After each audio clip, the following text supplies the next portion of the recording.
Hey everybody, this is Sean Reynolds, the owner and designated managing broker of Summit Properties Northwest. And this is a quick video on a situation that we recently had with Summit Properties Northwest. We were representing the seller side, and we had kind of a feeling along the way throughout the buyer's financing that maybe there was an issue, maybe there was something that was not quite right. And what we probably should have done was gone through the formal requirement of them providing what they've done lender-wise, and that is have the request with Form 22AL, and that's this form on the screen, have the buyer fill out Form 22AP, which is all the information regarding their financing, to let the seller know, okay, this is kind of where they sit. And then after the buyers filled out the Form 22AP, then either the listing agent or the seller can go ahead and call the lender and just say, hey, what's up with the buyer's financing? Are there any issues? Are there any problems? In the case I'm talking about, the buyers only had $1,000 earnest money down, and they probably weren't the strongest of buyers. Did we know that? Kind of, but we should have probably gone through the formal request of, hey, show us what you've done financing-wise. We kind of want to know. We need to be able to tell the seller. So what I'm recommending is if at the first notice you get where you're in mutual acceptance, you're under contract, and you get word or you get kind of wind or maybe even just get a feeling that the buyer's financing, might be a little bit questionable, there's a chance maybe something pops up where you're like, that doesn't make me feel comfortable. Go ahead and request to be able to talk to the buyer's person doing their financing. Start digging in, find out what's going on with the buyer's financing. Because in the instance that we had, day of closing, or maybe it was the day before closing, we found out that they were getting a rejection notice and from the lender. And so at that point in time, we take $1,000 earnest money, but you've wasted all that time that could have been spent putting the property back in the market and getting a real transaction. So kind of one of those lesson learned things, pull the trigger earlier instead of later if you have any questions. And so now I'm going to kind of run through what the mechanics of that look like super quick. All right, so and this all starts with the buyer's financing, which is Form 22A. And in Form 22A, number 2, the loan information, and we are down here right now. At any time, and the standard is 10 days after mutual acceptance, seller may give once a notice requesting information related to the status of the buyer's loan application. So this is right in your Form 22A. It's right in your financing. And then, so that's the first thing. The seller sends over Form 22AL, and I'll go into that. The second thing that happens is the buyer has, within 3 days of receiving the 22AL, they need to fill out Form 22AP, which is this form right here, and we'll get into that in just a sec. But Form 22AP, all right? And then if the buyer doesn't fill out the Form 22AP, it becomes failure to provide loan information, and that's right here, and I'll read that one. If buyer fails to timely give to seller a completed loan information notice, seller may give the right to terminate notice described in paragraph 3, seller's right to terminate at any time after the date of the loan information notice is due.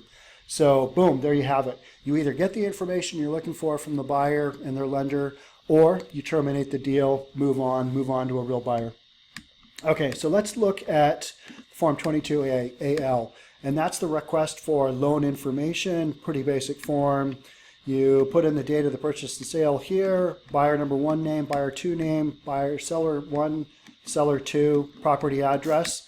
And then the request for loan information is pursuant to Section 2 in the financing, Form 22A, which we just read.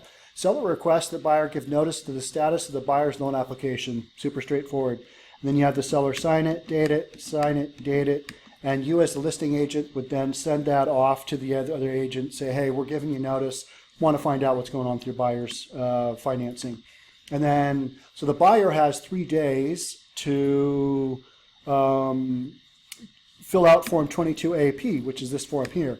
So again, same thing up at the top of the form. You got the date, buyer's name, seller name, property address. And then I'm going to run through this pretty quickly. Buyer represents and warrants the following information is true and correct. Buyer made loan application, which included the buyer's name, income, social security number, property address, purchase price, all that good stuff.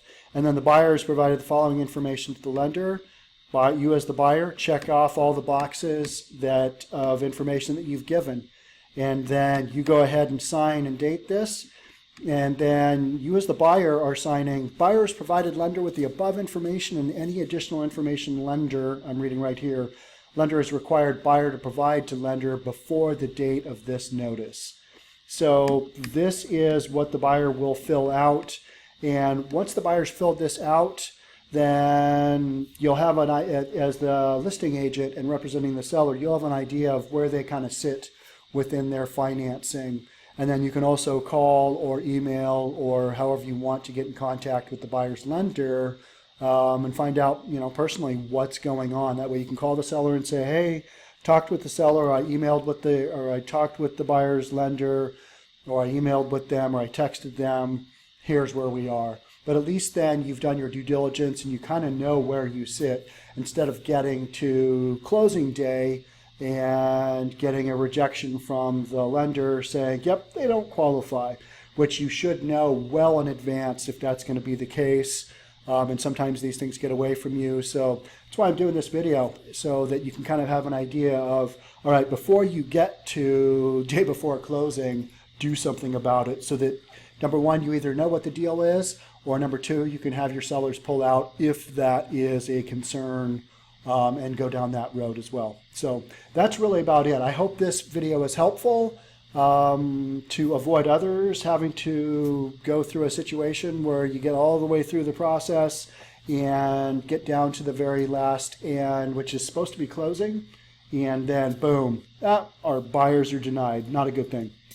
So if you found this information helpful, love to have you subscribe to our channel, like this video, hit the notification bell. We create content all the time, and that way you'll get notified each time we send out a new video.